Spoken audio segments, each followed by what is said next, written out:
आहे जिथे मनसेनं शिवसेना शिंदेला त्या गटाला पाठिंबा दर्शवलाय. एक वेगळी आघाडी फॉर्म झालेली आहे. भाजपला सत्तेपासून आणि महापौर पदापासून दूर ठेवण्यासाठी व्यूहरचना आखली आहे. शहकाटशहाचं राजकारण. शहकाशाच्या राजकारणामध्ये नीतिमत्ता ओंडक्यासारखी वाहून जाऊ नये एवढंच आमचं म्हणणं आहे. काल या विषयावर एक भूमिका मांडलेली आहे. कल्याण डोंबिवलीत जे घडलं ती महाराष्ट्र नवनिर्माण सेनेच्या संदर्भातली त्यांची पक्षाची भूमिका नाही असं त्यांच्याकडून सांगण्यात आलं.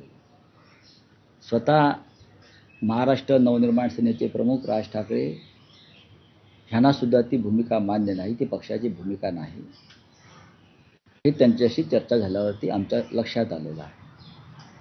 पण तुम्हाला जर स्थानिक लोकांना अशा प्रकारची युती करायची होती तर तुम्ही कल्याण डोंबिवलीमध्ये शिवसेनेबरोबर युती करायला नको होती.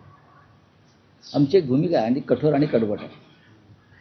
शिंदेच्या बाबतीमध्ये व त्यांच्या गटाच्या बाबतीत त्यांनी महाराष्ट्राच्या पाठीमध्ये खंजीर बसले. भारतीय जनता पक्षाबरोबर तुम्ही दोन पर्याय होते. खरं म्हणजे तिथे शिंदे आणि भाजप एकत्र येऊ शकतात. तिथे तुम्ही एक पाहिलं असेल की महायुती म्हणून ते लढले असं वाटतंय मला माहीत नाही. तिथे शिंदे आणि भाजप महायुती म्हणून एकत्र येऊन सरकार बनवू शकतात त्यांचे जे काय ते